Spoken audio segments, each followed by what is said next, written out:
Now see, we understood communication is nothing but flow of information.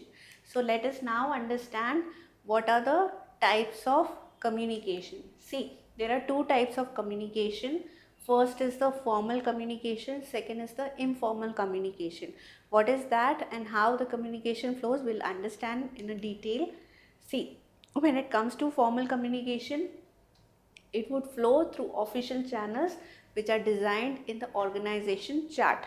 So whatever is the organization structure, based on that the formal communication flows either in a horizontal or in a vertical manner. Remember, the communication can be oral, that is when I'm giving instruction to my subordinate, or it could be written when in a written format wherein you receive an email, you receive a notice, you receive a letter from your superior to do something.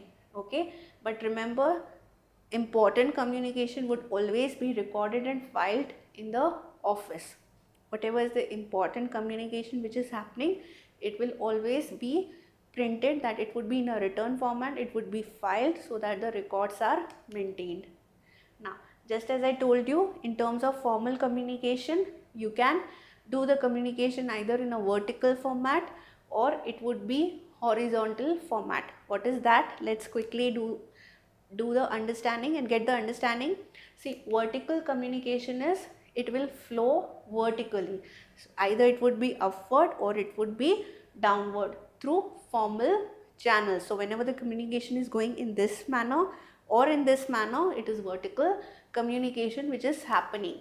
Okay, this upward communication is flow of communication from subordinate to superior. For example, I want a vacation, I want to go on a annual vacation which is due.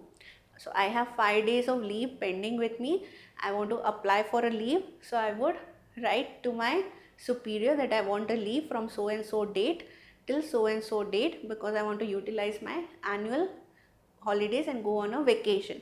So what is happening, there is a upward communication which is happening from subordinate to superior. Okay, now examples of upward communication, one I already gave you, other would be grant of leave, submission of progress report. So sometimes if I have to submit any kind of report, the communication is always in upward manner. Now other one is downward communication. What is that? It indicates communication from a superior to subordinate. Okay, see, downward communication would be, one example, continuing with the example wherein the subordinated applied for a leave, if the superior grants it, that would be a downward communication which happened. Sometimes if I have to send a notice to employee, for example, when I send the email that my subordinate need to be present in Baroda on January 16 with the presentation, so that was a kind of notice to the employee to attend a meeting. Okay, ordering subordinates to complete a assigned work. So when I suppose a client comes up with a query, I want my subordinate to answer that query, so I'll just mark a mail to him and say please do the needful. That means I'm doing a downward communication as a manager, asking him to do a particular work, passing on the guidelines which are framed by the management to the subordinates. Let's say there is a new policy which has come up which says that you have to wear blazers compulsory for client meetings. So then when that guidelines are being framed or when they are passed on by the superior or the manager to the subordinate, even that is a downward communication. Okay, now let's do horizontal communication. We understood vertical, now let's do the horizontal communication. See, horizontal communication is also known as lateral communication. What is that? It takes place between one division and another.